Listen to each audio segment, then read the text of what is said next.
Hey guys, it's day 6. I can't believe it. Quarantine cuisine. Whew, yeah, okay. We're all doing this for the good of each other. Pizza dough, part 1. I'm gonna show you how to make pizza dough. It's so easy. My really good friend from Food Network, Sal, who owns an Italian restaurant in New Jersey, taught me this recipe probably 12 years ago, maybe even longer. I think this is the same exact recipe. I don't know if I altered it. I can't remember. It's been so long, but it's so foolproof and it's so simple. You can do it in a food processor or you can do it in a stand mixer with a dough hook. Either one. Anyway, you take 1 packet of yeast, not the rapid yeast, but just the regular yeast. Let me get my package. Yeah. I use this one, the Fleischmann's Active Dry Yeast Original, not that rapid rising one. Anyway, I put a little bit of warm water in here to activate the yeast so that it would bloom. And people are always, curious, like how hot should that water be? And really, you just want it a little bit hotter than body temperature. So if under the faucet, when you put your finger under the water, if it feels a little bit hot, like bath hot, that's probably about where you want it. Okay, so I just put the 1 packet and a little bit of water in here. And then we're gonna put 4 cups of flour. And you can use all-purpose flour, you can use whole wheat flour, you can use gluten-free flour maybe. I don't know about that, don't quote me on that one. Anyway, this is how you measure flour. You don't just stick this in like that. It's like not the accurate way to do it. The best way to actually bake is to weigh your ingredients, but we're not gonna do that. So I take 1 cup, pour it into the other cup, and then I gently tap down, and then I know that's 1 cup, okay? So we're gonna do that 4 times. So I take 1 measurer, pour it into the other, fill that baby up, tap, tap, tap, tap, tap, scrape. That's 2. 1 more time, sorry, this is boring. I like to make my pizza dough a day in advance whenever possible, even 2 days in advance, because it has time to sit and the flavors develop, and it's just a little bit more of a delicious dough. Okay, so here's my 4th cup. Tap, tap, tap. Okay. Now this isn't like a cake where we have to be super, super accurate with the amount of flour. So if we make the dough too wet, we can add more flour. If it's not wet enough, we can add a little bit more water. It's pretty forgiving. I'm gonna add 1 tablespoon of sugar. And I'm gonna pulse that around.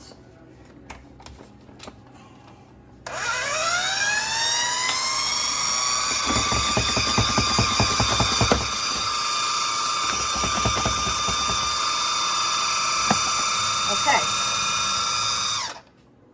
Now I'm going to add some cold water.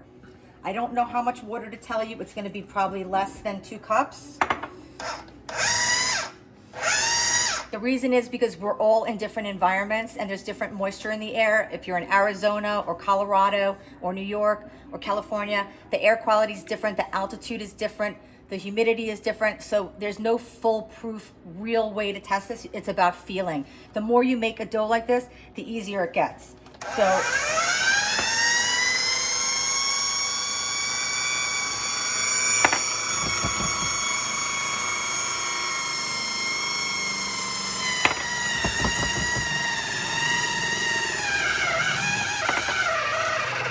whoa, baby. Okay.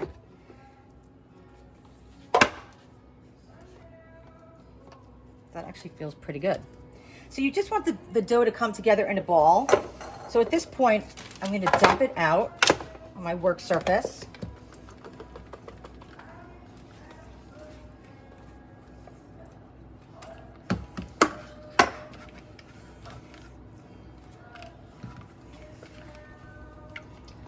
And you know what? I forgot to add my salt, but that's no big deal. What I'm going to do is kind of spread this out a little bit.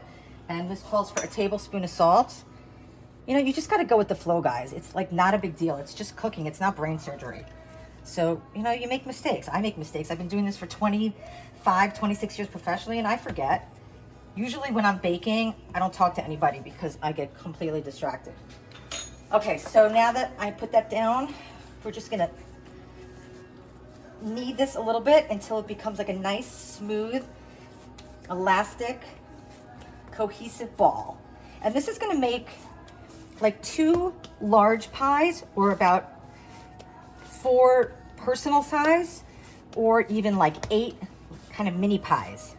I make this for the kids, and I make pies like this big for them because they have little hands and little mouths, and I try to make it thin crust for them because, you know, their teeth aren't that strong to like bite into this stuff, but not too crispy. When I make it for the adults, I make it like super thin, super crispy. Okay. Just gonna slam that down a little bit. You know, in these stressful times, this is like satisfying right now, oddly satisfying. Okay, so we have a nice ball of dough. We're gonna let this sit out at room temperature in a bag. The reason why I'm putting it in a bag and not a bowl is because bowls take up a lot of room in the refrigerator, and once this doubles in size, we're gonna put it in the fridge. So it's easier to just throw a bag in there that it can go on top of other things. It's not gonna clog it. Taking olive oil spray, spraying this bag. Sorry, Parks, am I all over the place? Nope. And I'm gonna suck the air out of this. I don't know what I would do without Ziploc bags. They're like top 10 kitchen utensil for me. Okay, so I'm just sliding this dough around a little bit so that it gets olive oil all over it. And then I'm gonna leave it on the top of my stove or in a corner that's warm, or you could put it inside a closet until it doubles. Okay, see you later. Hey guys, day 6 quarantine cuisine. I'm telling you, this is one of my best, the Jeter Parm. I worked for Derek for a really long time, 7 seasons. I always made the Jeter Parm the day he came home from a homestand. If he was home for a long homestand, I'd make it again the day before he left. We did the chicken cutlets the other day, the breaded chicken cutlets. It's the same process, but now I'm gonna take you all the way through to the chicken parm. So I had this marinating in that same egg and hot sauce, oregano, garlic, salt, pepper. And what I'm gonna do is, at the top of the Ziploc, I'm gonna let all this liquid come out into a separate bowl. All that marination, okay, or as much as I can.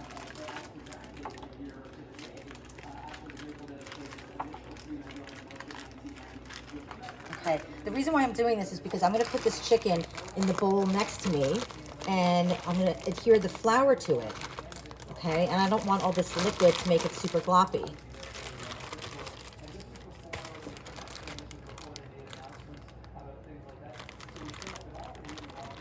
Okay, so now I'm gonna put this in here. Throw this out. See if I can get some of this other excess liquid out of there. There we go. This is probably a better way to do it. Okay, there we go. So now I'm gonna add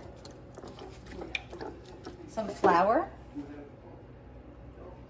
Just a nice little coating of flour, and that's gonna help the breadcrumbs stick to the chicken. Okay, great. So now I can put this liquid actually back, and I added a couple more eggs just in case I didn't have enough liquid. I don't need too much of this, so I'm actually not going to waste this. I'm going to save this for something else for another day. Okay, great. So I have my panko breadcrumbs here. Let me move this in front. Parks, sorry. A little bit of garlic powder, a little paprika, oregano, oh my God. I literally just grinded that pepper like with my armpit. Okay, sorry. That's crazy. Okay, so we're just gonna mess that around. Coat this chicken. I have a sheet pan here with some foil underneath and a little bit of parchment paper on top. You can do this early in the morning and then put this back in your fridge.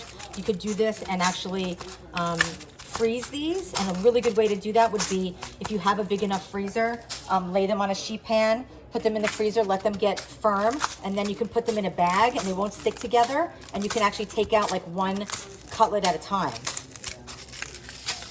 But we're gonna eat all of this tonight. This is gonna be chicken parm dinner tonight. We're also having some roasted asparagus and a salad. That's it, just really simple. You know, we're not overdoing it. just enough for everyone to eat and feel satiated. Because we just don't know what tomorrow's gonna bring. Anyway, I'm gonna bread the rest of these and then I'll show you how I cook them and we'll keep going from there. Okay, we'll see you soon. Hey guys, so day 6 quarantine cuisine, getting to the end of the day. This is part 2 of chicken parm. I'm gonna show you a quick prep for asparagus and a pizza dough follow-up in this little video. I'm gonna do it as fast as I can. So I have my breaded chicken that's been sitting out. I have 2 nonstick pans that are smoking hot. You can see the smoke is rising from them. I want them really hot because when you put food into a pan, you lower the temperature right away. So you always want it a little bit hotter than you think you're gonna want it. So you'll see, as soon as I add this oil into the pan, this is gonna cook right away.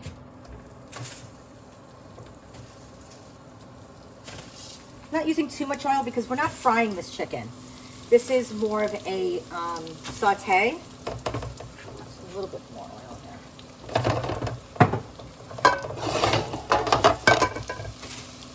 And this is for chicken parmesan. So we're just gonna brown this on both sides, get a nice golden crust. The crust will, the crustier we make it without burning it, it will stay, it won't get mushy when we put the sauce and the cheese on it. So we don't need to cook this all the way through because it's gonna go in the oven once we cover it and put it in a casserole dish.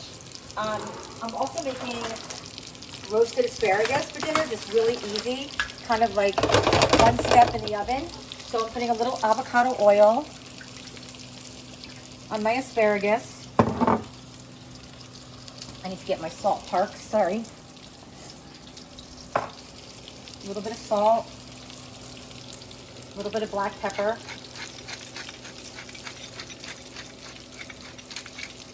I'm gonna roast these in the oven.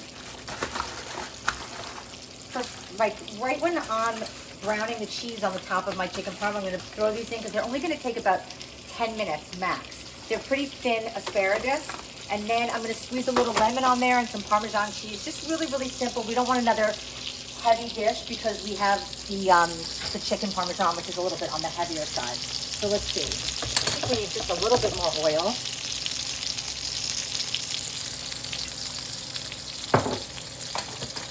Remember we were making pizza dough earlier. So this is the dough. It doubled in size. It literally was like that size when we put it in here. That ball was about this size, almost like a large grapefruit, and now it's double. So what I'm going to do is take the air out of here. It smells yeasty. Oh my God, I'm going to punch it down a little bit, and I'm going to put it in the fridge overnight. And we'll use this tomorrow, and I'll show you how you roll it out. So getting back to this chicken, this is the first pan. Nope, not ready.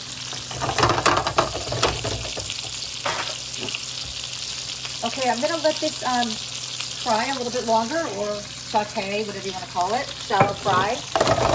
And I'll get back to you when we build our chicken parmesan.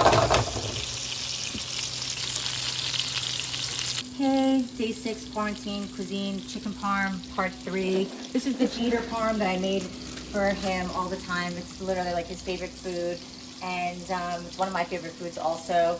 And I'm not doing anything so crazy here, but I did show you my flavor seasonings. And I browned the chicken, golden on both sides, really nice and crispy, so there's a crust that'll help keep the tomato sauce from penetrating through so quickly and making it mushy and soggy. We don't want that.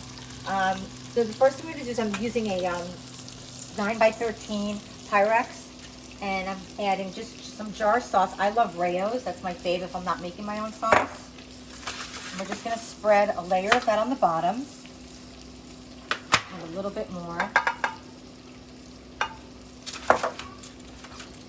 And I make this almost like a casserole in a way.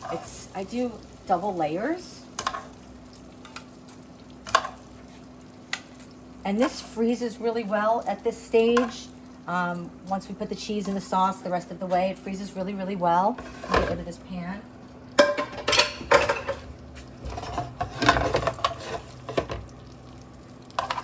Well, it might be just one layer, but oh my God, this looks so good. This is what's for dinner tonight, guys. Oh, okay.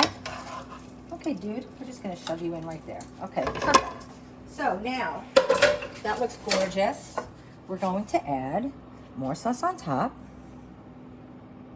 Now, I know my friend Jonathan Bloom loves a saucy chicken parmesan. Last time I made it for him, he told me I didn't have enough sauce. So I'm gonna go a little extra this time, just for you, JB. Those Bloom boys can eat, I tell you.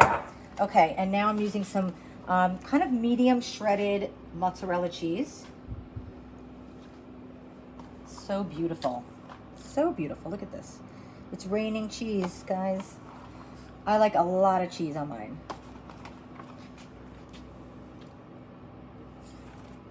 You know, and when you're making these recipes, I know that, you know, I have all my stuff right here, ready to go. And it just makes your life easier. Just pull everything out and have it at your fingertips instead of running back and forth to the fridge.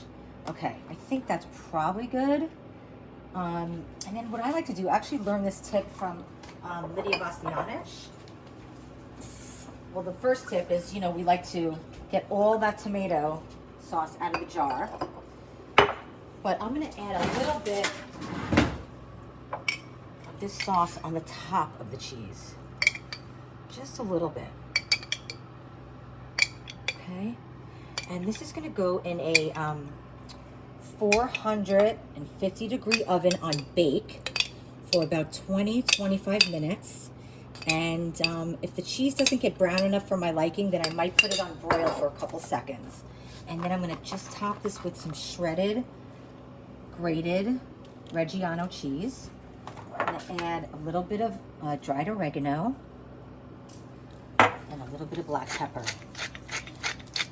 Oh, baby. The Jeter Parm. It has its own legacy. Okay, we're going in the oven. Here we go. Just wait.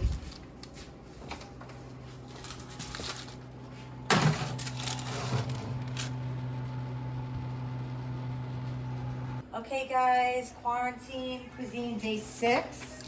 Wait till you see the Jeter Parm. OMG. I mean, seriously. Oh my God, it smells so good. Look at that bubbling on the side. Parker, do not touch that pan. It is piping hot. Wow, does that look good? So we're gonna leave this to sit and rest and cool down a little bit. And then we are gonna have a feast. Oh my God. Sorry guys, this is a killer. I know, it's a killer. Okay, bye. Hey, so it's day 6 Quarantine Cuisine. Pizza dough part 2. Yesterday I showed you how to make pizza dough in a food processor. This is the dough after it sat overnight. You can see all these beautiful bubbles in there. Oh my God, I love pizza. It's such a killer. Anyway, this will make like 2 large pies or like 8 small pies or 4 personal pies. This is the top of my dough. It's kind of hard to tell, but that is the top of my dough. And what I'm going to start doing first is, instead of trying to take this out of the bag and wrestle with it, I'm just going to cut this Ziploc. And I'm going to save that. And I'm going to cut it here. And cut it here. Look at that, okay? I'm going to put a little bit of flour down. And you know, it's so funny. I've been working at Food Network as a freelance food stylist for like 20 years or something. I have so many friends from there, so many great chefs, so many professional, great, famous chefs that you know from TV that I've worked on their shows and worked with them and learned stuff from them, and they learn stuff from me. But the people in the kitchen are like some of my closest friends still, and we just have so many good memories because Food Network, when we first started there, it was like this really kind of SHIT show, you know, and it just got better and better, and now it's huge. But I'm just, all these memories are flooding back to me because I'm doing these demos, and whenever we were using flour, and it's what we call bench flour, which means you're using it for dough, you would put, so the chef on camera would know that that's the bench flour, you'd put a smiley face in the dough. I mean, in the flour, and then the chef would know that's not measured flour for a recipe, that's bench flour, which means flour for you to work with. I don't know, just these like weird memories flooding back. Okay, so now that I just cut this in half, I'm gonna just gently flip it over into the flour. And I'm gonna save this, we're gonna use this again. Okay, so I have that on top of the flour. And I'm going to make smaller doughs. So I'm gonna use, what do you call this, Parks? A knife? Nope. Nope. Nope. A dough It's a dough cutter. cutter. Okay, so I made 8 almost equal portions. You don't have to get crazy. You could weigh them out. If we were in a professional pizza place, we would definitely weigh them out because we want all the pizza to be the same. But this is, you know, a little bit commando style. Okay, so the first thing I do, this is the top of the dough, and you always want to keep the top of the dough on top. I'm going to spray my parchment with a little bit of oil. And what I do is, and this just takes some practice, I tuck, and I'm going to turn it this way, I tuck the dough underneath onto itself to create a circle. Now you can make pizza square like grandma style, you can make it oblong, you can make it Mickey Mouse shape, you can do whatever you want, but I'm making a circle, and once I have, you know, pushed that all together, I start to gently, I don't know if you can see that, start to gently let my hands create this circle, and I get this beautiful, smooth ball of dough. Now, the center of the dough doesn't have as much dough as like everywhere else. If you can see, there's like that little hole there. So what I do is I throw it down, and Parker, whenever he sees me doing this, he's like, what are you doing? What I'm doing is I'm trying to even out the dough throughout the center of the ball. So I'm just throwing it like a couple times. Look at that. Now this is what you want to do. This is step 2. We're forming the dough, and actually we can use this to cover the dough while we're doing each one. So again, I'm just going to gently kind of fold everything towards the center, create my circle or whatever shape you want, kind of tuck it in, and then turn it back over because this is the top. If your hands get sticky or your dough is a little bit sticky, you can use some of your bench flour. I don't need a lot right now, and you don't want to add too much dough because too much flour, because the more flour you add, the harder it is to actually work with. So I'm going to throw it down again. And I'm doing this process because we need to make the balls, and at this point, it's not really easy to form the pizza into a flat disc right now. So we're going to let this sit at room temperature and double in size again. So even though these balls look small, they're going to double. So you'll see. So I'm going to do it another time.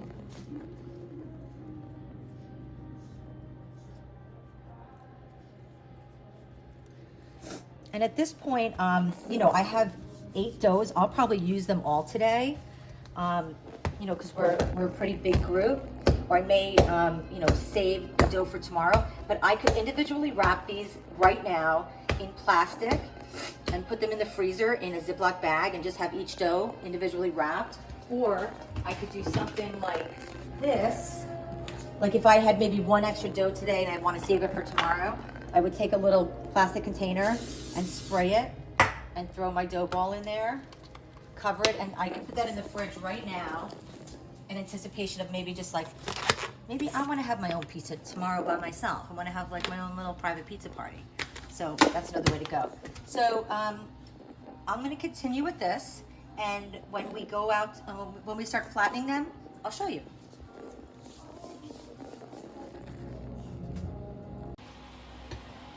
Hey guys, so day 6, quarantine cuisine, pizza dough, part 3. So we made the dough yesterday. I let it sit at room temperature this morning, and then I rolled the balls, and now they're ready to form. So let me show you what I'm going to do. And also, Parker reminded me, when I cut that Ziploc bag, I saved it because the inside had olive oil spray in it to keep the dough from sticking to the bag. And then I cut it open to release the dough and get it on the counter easily. And then I'm using this on top so that we don't dry the dough out. Okay, and if you don't want to do that, you can just take a piece of plastic and spray it and put it on top. But the air will dry it out, so we want to do that. Okay, here we go. So we have the dough, and this is our top side. That's our bottom side. Look at how beautiful that is. I'm going to take a little bit of our bench flour with the smiley in it and put it down. And we want to be a little bit more generous with the flour here. So I'm gonna turn it over once, but you always wanna, if you can, remember where the top was. This is my bottom, this is my top. I have my oven preheated to 500 degrees with a pizza stone in. And then what I do is I take a sheet pan and I put it upside down and I put a piece of parchment paper that I cut into a square on my pan. I'm gonna put my pizza dough on there and then top it on here. This way I don't need to have a pizza peel. I don't have to worry about it falling. And I can slide this into the oven right off this paper and you'll see it's like so easy. It's pretty foolproof. Okay, so what I like to do is just get some flour incorporated into both sides. These are like my skills from Sal. I hope he's watching, or maybe I hope he's not watching because he's probably judging me. He's such a good pizza maker. Oh my God. He used to be Emerald's, and maybe he still is, side guy, like forever. And we used to have pizza parties at Food Network, and I just like latched on to Sal. He's the nicest, sweetest man, such a good family man. Oh my God, amazing restaurant in New Jersey. And I said, dude, you gotta teach me how to make pizza. And he did, and he really took me under his wing. And when Bobby Flay first started doing Throwdown, I was in the kitchen for the pilot episode with my friend Erie Greco, and we ended up being Bobby's sous chefs for the first 2 pilot episodes. And one of the pilot episodes was pizza, and I was like already pretty good at pizza, maybe even a little better than Bobby. I don't know. Anyway, I'm stretching, but so I love pizza, and I'm actually making this pizza for the kids that I'm cooking for right now. And if you get a little hole like right there, you can just patch it up. Should I throw it, Parks? Should I do a little? Okay, you ready? Yeah, I think. Yeah, I can't follow. You can't follow? Well, you just go high. Do your thing. Go long.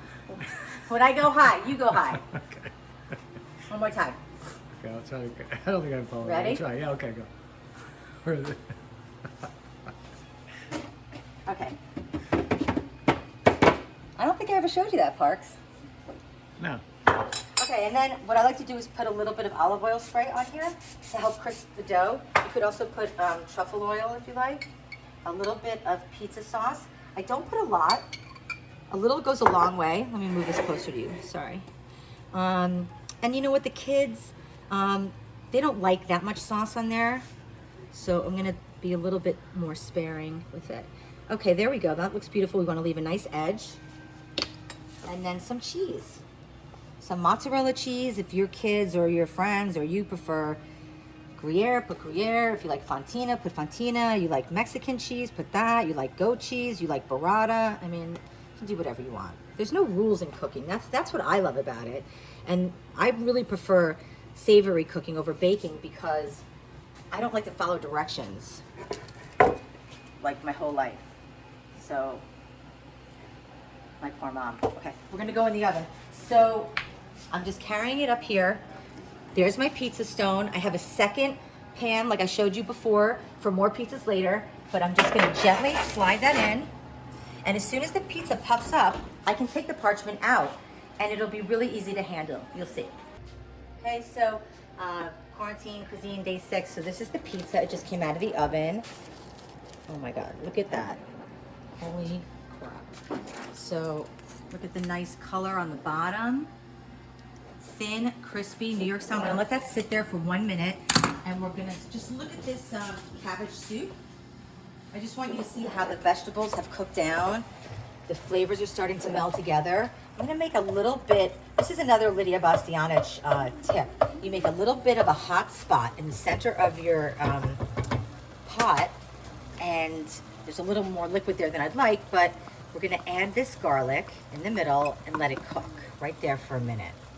We're also gonna add a bay leaf to this soup. We're gonna add a Parmesan rind. I always save all my Parmesan rinds.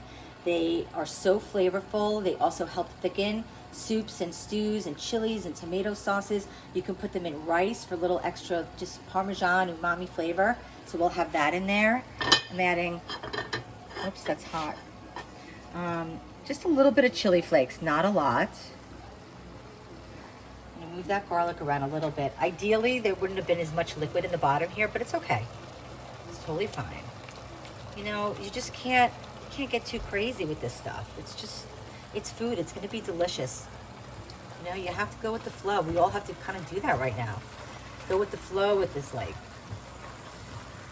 world crisis. Okay, so now that we have that mixed together, I'm gonna add 4 cups of water because this is a vegetarian soup. I'm gonna add 1 can of tomato sauce. Give me 1 sec, parked behind.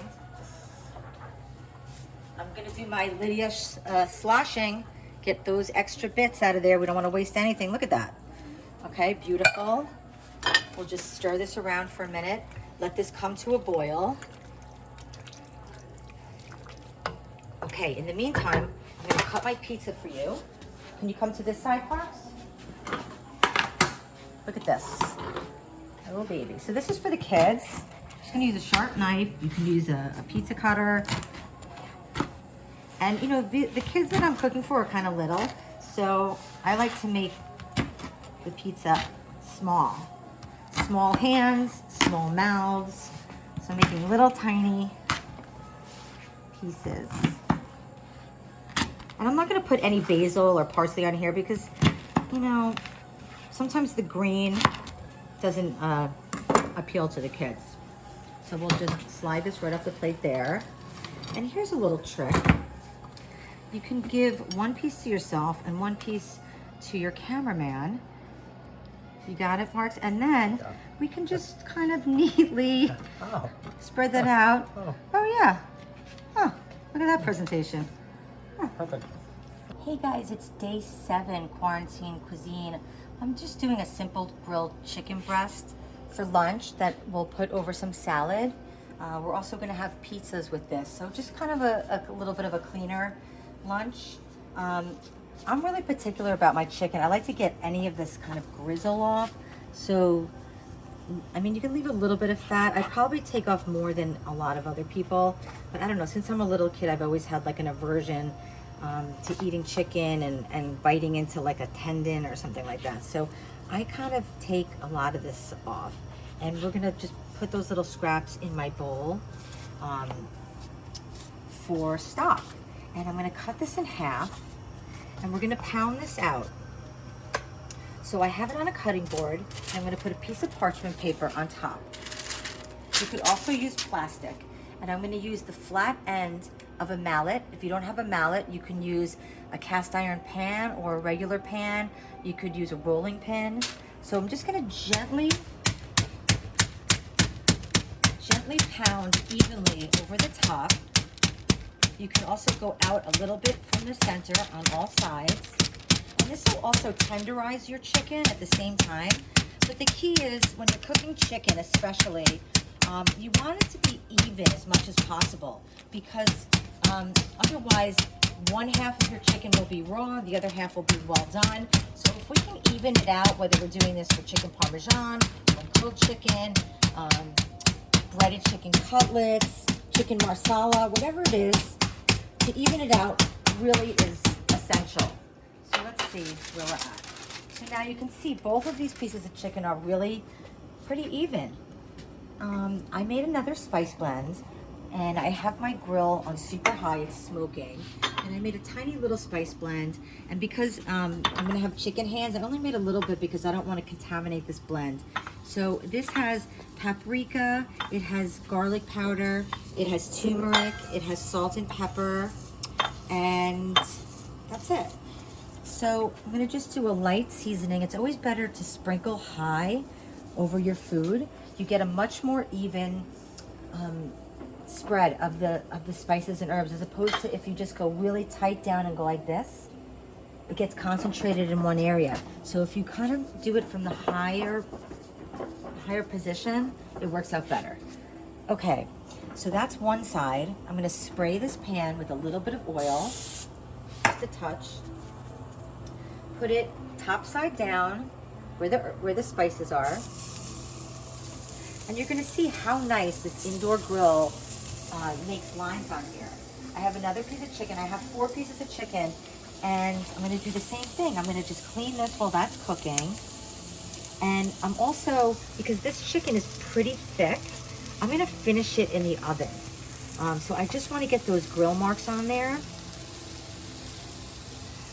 And Parker pointed out to me that I'm speaking in a little bit of a mellower tone today. No reason in particular, except that I didn't sleep well last night. I'm a little sluggish. So anyway, let's try to speed up this process. And maybe we could do 3 pieces at the same time. So just cutting off those little yucky bits. Okay. Saving that for stock. I'm gonna cut that in half. Line them up together like they're family. I'm gonna put this parchment paper back on.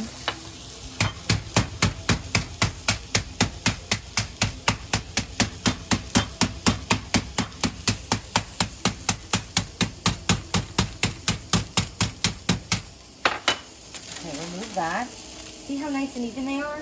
They're nice and even in thickness, in length. Again, I'm gonna season the top of this with my little spice blend.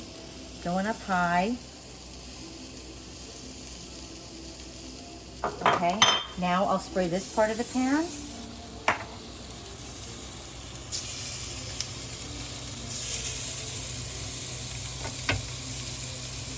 And then see how I'm putting my chicken fingers back in the spice blend. That's why I'm not gonna save this for another preparation. I'll get rid of it, or I could put a piece of plastic over it and say raw chicken. So I know I can use this for raw chicken again. I want to season the other side of the chicken while I'm here. And then I'm going to turn over those first 2 pieces of chicken because I want to show you how beautiful those stone marks are.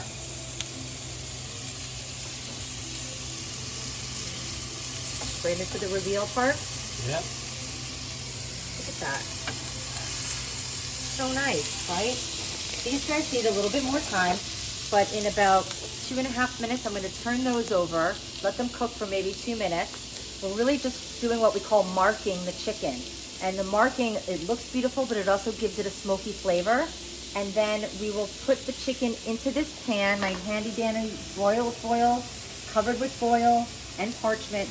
And then, I don't know, I'm going to think about what I might want to put on this to add to the flavor.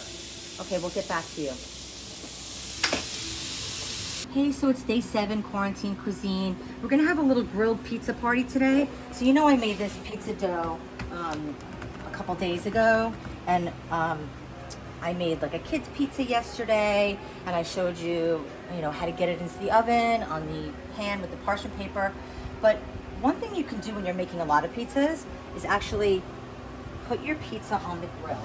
I know this looks really weird, but the cool thing about it is it will cook, it will puff up, and you'll be able to take it off the grill and then top it and move it around. And because I have one oven set to 500 for my pizza and the other oven I have it on roast for something else, we can actually get like 4 pizzas in the oven at a time. And by using the grill, I'm gonna have these beautiful marks on there. So what I did was I put all my dough in a little bit of flour and flattened them out a little bit so they don't dry out. And I'm gonna keep just massaging them and turning them and stretching them. And you can see, if you look at the grill parts, you see the difference, see what happens? It starts getting like almost translucent there. And it's gonna cook and it's gonna get this nice char. And you see the bubbles start to puff up. Do you see that? And you see the little grill marks underneath. Okay, we're gonna give those another second. And in the meantime, I'll just show you, because it's a little bit repetitive now. I'm gonna put my sauce. I forgot to do my little olive oil spray. Again, no big chopped chicken and Mexican cheese. I'm gonna turn these babies over. Look at that. Isn't that gorgeous? Oh my God, now Parks, I'm gonna top these. And we're gonna put these in the oven while these are cooking on the grill. I'm gonna put these in the oven. I think that looks pretty good.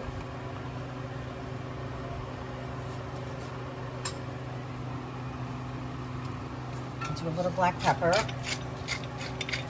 Okay, follow me, go backwards, Parks. So now, these are pretty stable.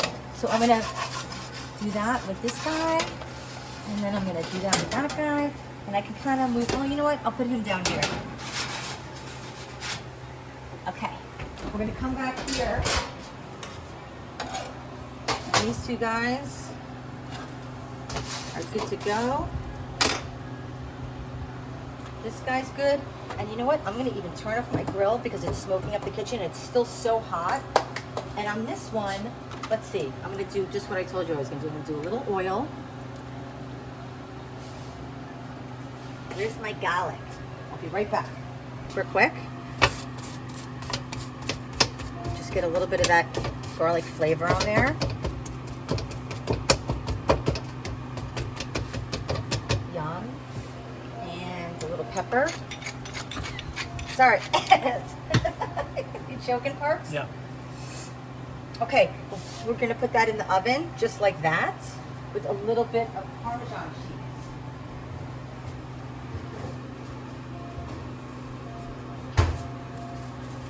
This was, you know, just off the cuff here, so I wasn't really ready with my mise en place.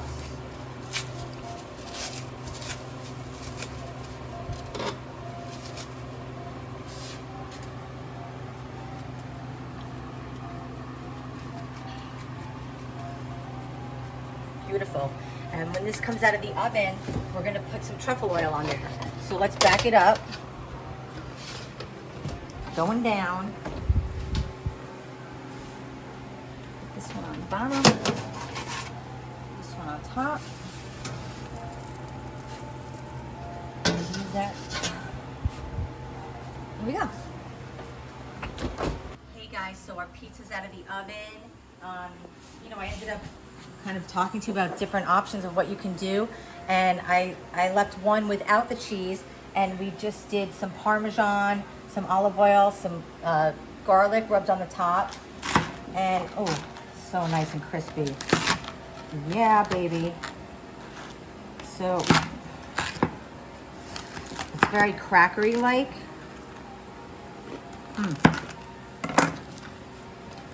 So I'm gonna just lay some of these out like that. I have another one right here. And I have them resting on my grill pan that was really hot before, and now it's cooling down, but it allowed my pizza to stay a little bit warm, which is cool.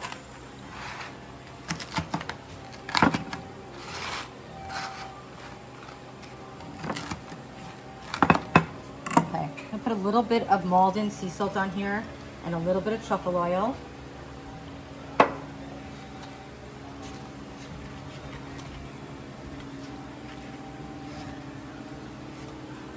So good. This would be great dipped in hummus too. Okay. We have our margarita pizza. We can do a little bit of salt on that too. A little truffle oil, why not? Love it. I don't have any fresh basil, but if I did, I would definitely put it on here.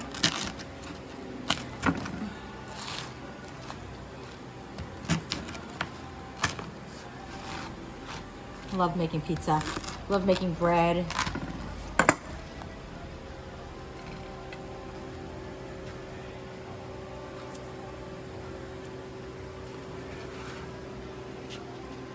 So I have one more in the oven. I'm gonna cut that up and we'll serve it with a nice green salad. And I have my chicken I'm gonna bring out and just top that on the salad. Just super simple today, easy peasy. So we have our beautiful pizza and flatbread. I made some chicken thighs. That's a whole nother story for someone in the house who doesn't like white meat. But now I have the chicken out of the oven. I like to let it rest at least like 15-20 minutes. But I don't have time right now. I'm running a little bit late. So I'm gonna put gloves on because it's a little bit hot. And I have my, literally like a little bit of radicchio and iceberg lettuce. That's the only thing I had for salad today. And I'm gonna cut this on the diagonal against the grain.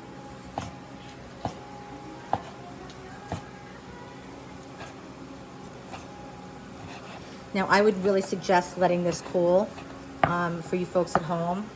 I have hands of steel. It's kind of crazy, but that's what happens from working in the kitchen. You don't have a towel nearby. I don't know. You just get used to it like anything else. You know, I guess if you're a swimmer, you get used to jumping in cold pools. Anyway, so this is the chicken. And then what I like to do is I like to throw this chicken back into these juices. So while I'm cutting the rest, those can kind of marinate in there. You know, and I cut off all that kind of grizzle, so I know like all this chicken is just delicious and tender, and no tendons, no grizzle, no real fat. Those grill marks give it really nice flavor. You know, we added just simple flavors to this: paprika and garlic powder and salt and pepper, and you know, not a lot because we're gonna put a salad dressing on here most likely. So we just really want it flavorful and we want it moist. That's the key. Mucho rápido, huh?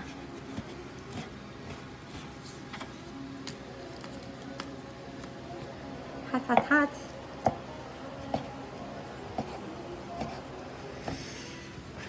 And you know what I've been doing lately during this kind of crisis we're going through? Instead of topping every salad with cut tomatoes and avocado and chicken, I'm putting it in a side bowl, because if we don't finish all of this lettuce today, I want to be able to put that lettuce back in the refrigerator untouched. So it's almost like a toppings bar, if that makes sense. Let me taste this. Oh my God, sparks. You're gonna love this. You ready? Yeah. Wow. Wow. Sorry, got distracted. So I know this isn't like the most glorious presentation, and I'm not really worried about that right now. You know, I'm not, you guys obviously can tell I know how to cook and I know how to present, but that's not what this is about. This is about healthy, happy eating, taking care of each other, using what we have. Okay, so I'm not gonna garnish it. I'm not gonna waste anything with that. Okay, so I mean, really, not a bad lunch. Let me get this out of the way. We've got the salad, we've got the chicken, we've got our VIP chicken for our special guest. And that's it, guys. See you later. Hey guys, day 7 quarantine cuisine, pistachio crusted rack of lamb. Oh yeah, baby. I apologize in advance because I'm a little bit mid recipe. Parker and I were talking and I started cooking and we forgot to start taping, but you haven't really missed much.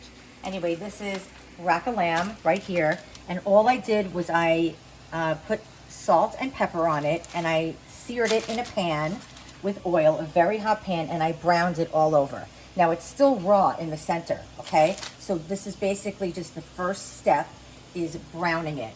And there's like a fat cap here, and we tried to get some nice color on there. So the second thing we'll do, this is the most important step that I really wanted you to see. Let me start on the back side. We are going to take some barbecue sauce. This is just store-bought jarred barbecue sauce. And I'm going to brush it on there. And if you're not a big fan of barbecue sauce, you could use mustard. And I have pistachio nuts in here. They're whole, unsalted pistachio nuts. I'm gonna grind these babies up.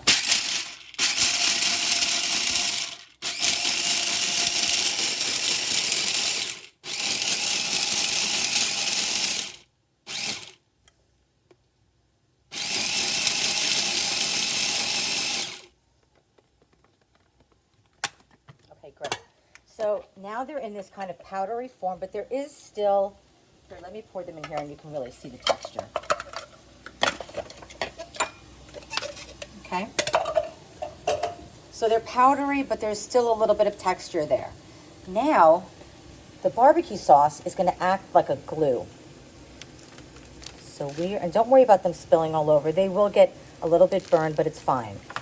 Look at that. We're crusting the lamb with pistachio nuts with a barbecue sauce as the glue. Oh my God. We want to do maybe a little more on there. We can add like a second layer of barbecue sauce. And like I said, you can add, you can do this with Dijon mustard, which is my favorite, and that pairs super, super well with lamb, mustard and rosemary. Okay, so that's the back side.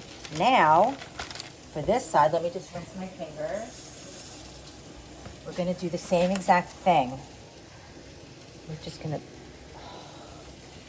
and especially for you people out there that like to suck those bones, oh man, this is gonna be good. I have some caramelized onions going over here, Parker. I need to just stir them, if you don't mind.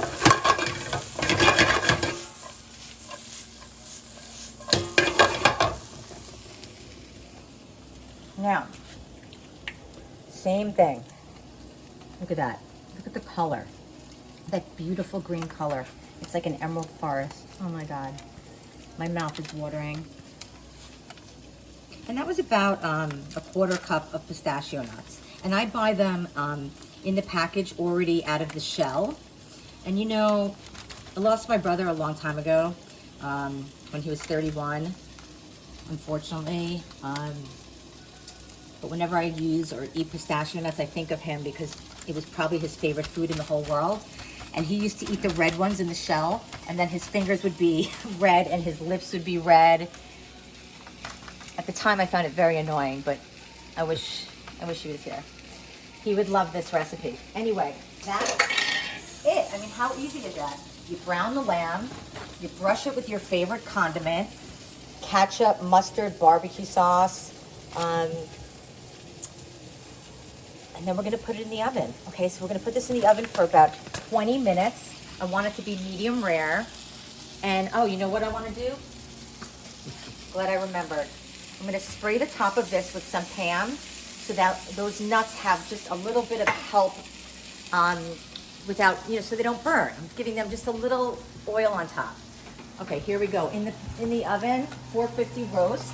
I'm gonna put it on the top shelf. Look at how gorgeous that is. Are you kidding me?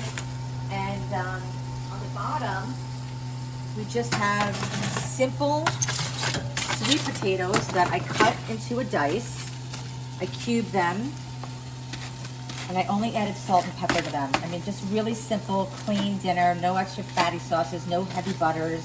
I'm gonna put that on the top shelf, going up, Parks. Okay? And then on the bottom, I cut up some yellow squash. I like to make my squash a little bit larger because it gets mushy. So this way it'll stay a little bit more al dente. And on this, I only put salt and pepper also. So that's it, and that's gonna go on the bottom. Okay, we'll be back.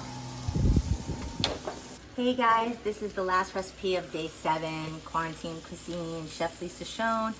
Herb-crusted filet of sole with green beans and sauteed onions. Yum. Okay, this is a really kind of easy, clean, simple recipe. I already have my onions going. I'm gonna show you another day to how I make onion soup, and we'll really get into making caramelized onions. But these have been on the stove for about 20 minutes, and it's just one whole yellow onion, and it's looking really great. Okay, so we got that. I have a little dish right here of Wonder flour, which I had discussed before. What did I use this in, Parks, that I was talking about? I can't remember. But anyway, I use it often. I really like it. And I know I referred to it before because I had mentioned that using it on fish is really wonderful, especially flaky fish. So I have this filet of sole. I cut it into 1, 2, 3, 4, 5, 6, 7, 8, 9, 10, 11, 12 pieces. There's 9 of us eating. It's a little bit damp, so I put it on some paper towels. And right off the bat, I'm just going to put a tiny bit of salt, not too much because it's a very thin piece of fish. So I don't want to make it salty tasting, but I want to have a little bit of flavor. And then I'm going to use, I get this at Whole Foods. It's like this Herb Fest seasoning, and it's just really nice. It's got great flavor, and it also adds a little bit of texture to this fish. So I'm just going to shake that, and I'm only going to put it on one side because the fish is so thin. I don't want to over season it. Okay, cool. So that's that. And then I have my Wonder flour here, and because the fish is a little bit damp, I'm just gonna do a quick little coating like that. I don't need any egg. It's just super easy, and I'm using a light olive oil, a very hot pan like I always do. When I'm sauteing, I have a hot pan with no oil in it, smoking hot, ready to go. Then I put the oil in, and then I have my fish. Look at that, boom. And now I'm gonna do another one. So fast, so easy. I have all my mise en place right here. Shake that a little bit. When you drop it in the pan, you wanna drop it away from you so the oil doesn't splatter. This is easy, and you know what? I make these for a lot of kids. who are picky eaters because it's a very, very mild fish. It doesn't have a lot of flavor, and you can mask it. You could put barbecue sauce on it. You could put soy sauce on it. You could put lemon butter on it. You could crust it with panko. You could crust it with sliced almonds. You could wrap it in bacon. There's just so many things you can do. And as you see, it's already starting to get this little bit of white around the edge. It's going to cook really, really fast. And while I'm cooking this and getting them all sauteed, I will then remove them and put them on one sheet pan together on this parchment paper, my handy dandy friend.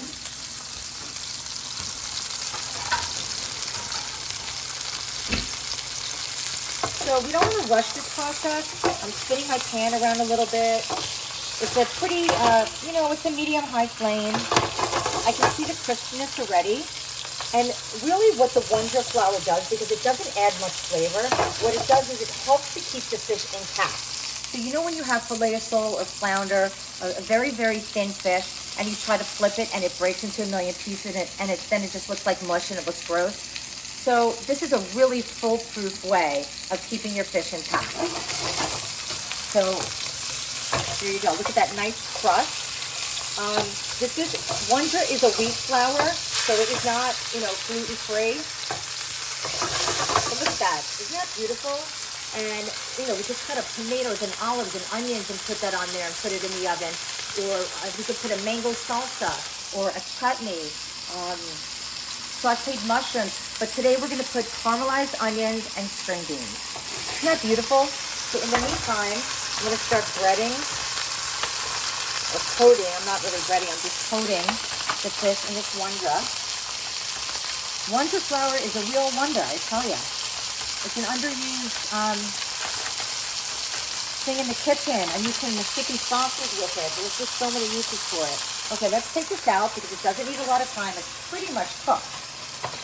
If you like your fish, on the underside, this would be where you'd want it right now.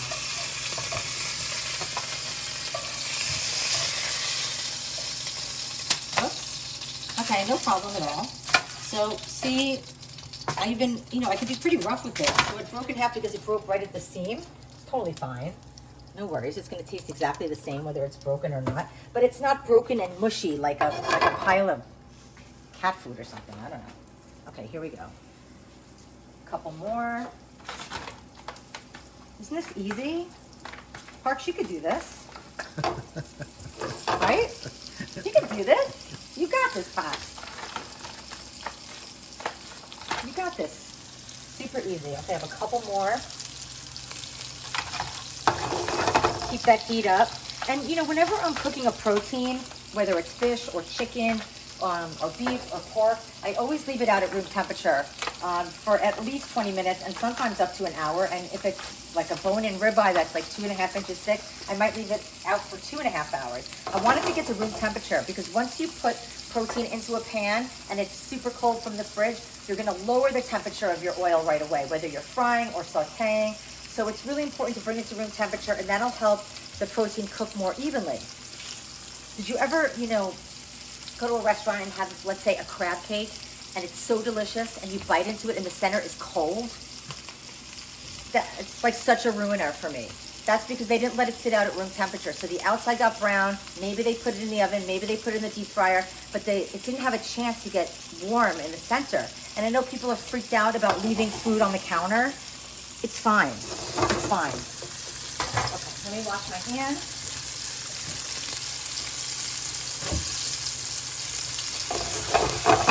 Okay, I'm going to turn these over.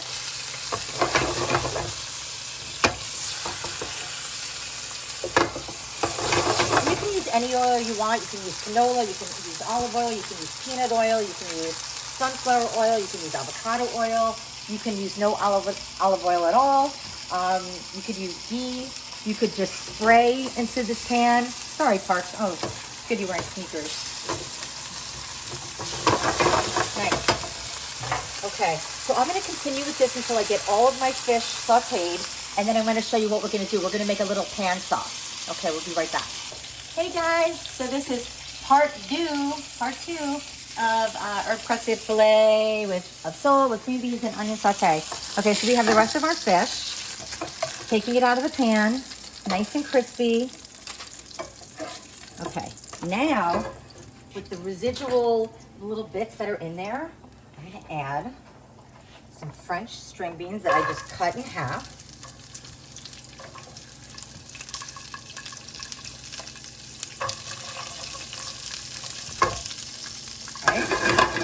I'm gonna put my fish in the oven just for five or 6 minutes. It's totally cooked, but I just wanna keep it hot while I'm making this quick sauce.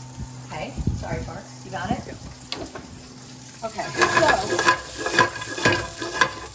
add a little bit of salt as always. A little bit of pepper.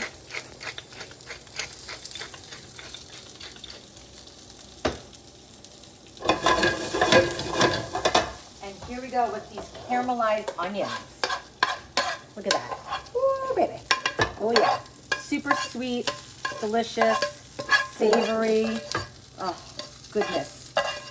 This is gold, people. This is gold. Jerry, it's gold.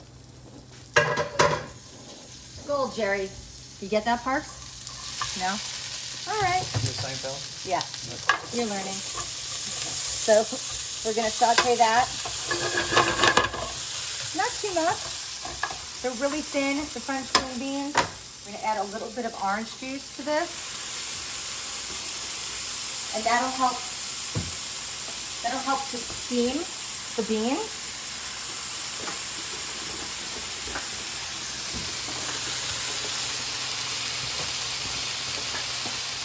And add a tiny bit of chicken stock. Just a tiny, tiny bit, not too much.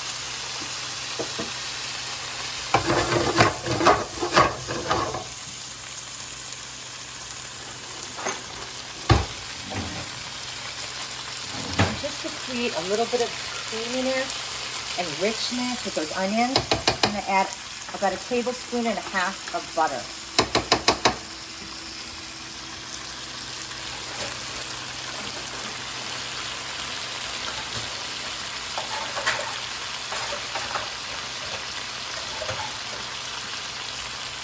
Okay.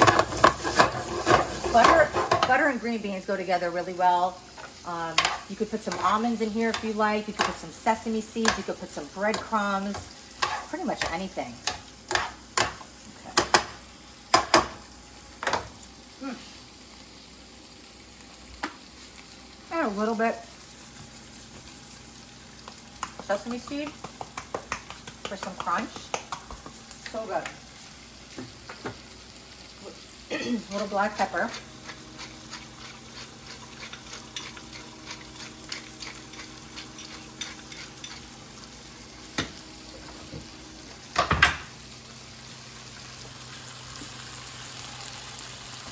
How's it look? Yummy. Behind. Heart. Coming out with the fish. Should we talk for a second about the word behind in the restaurant industry? So when you work in a restaurant, people say behind. So if I'm working at this space and you're going by and you have a hot pan, you go behind, or you're cutting, you don't want someone to turn around with their knife. But the problem is it gets overused a lot. There's these people that they say behind every time they go behind you. That's not the way you use it. You only use it when you have something hot, or it looks like somebody just might not be paying attention and you want to make sure that they're aware that you're behind them. But if you say behind every time you walk by, come on. Too much. It's too much. Okay, now look what I'm going to do here. Ooh, baby.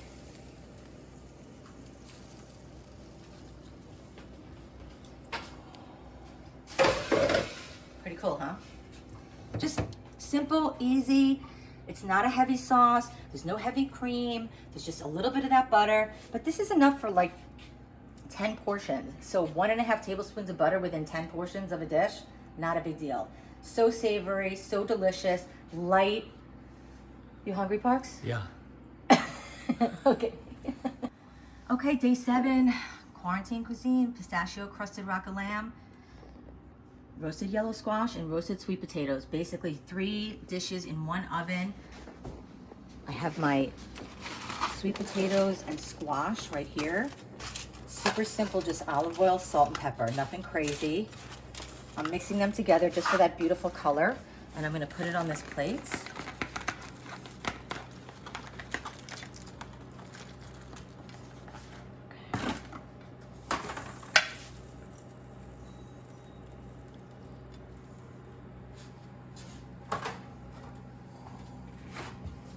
Yum. You know what? It's kind of chilly here tonight in LA. This is a perfect dish. Okay, so we have the rack of lamb. It came out of the oven. This is the pistachio crust. Now, if you see the bones here, 1, 2, 3, 4, 5, 6, 7, 8 bones. We're gonna go right down the center of the bone.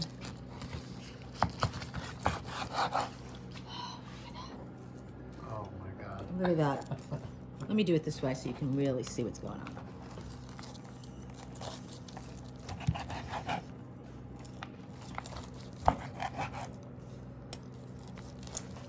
That's a perfect medium rare. What do you think? Yeah.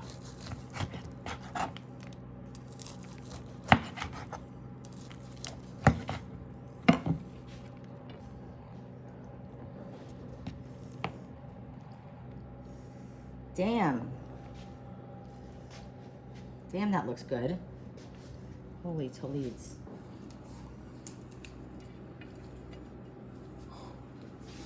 I don't think it needs anything else.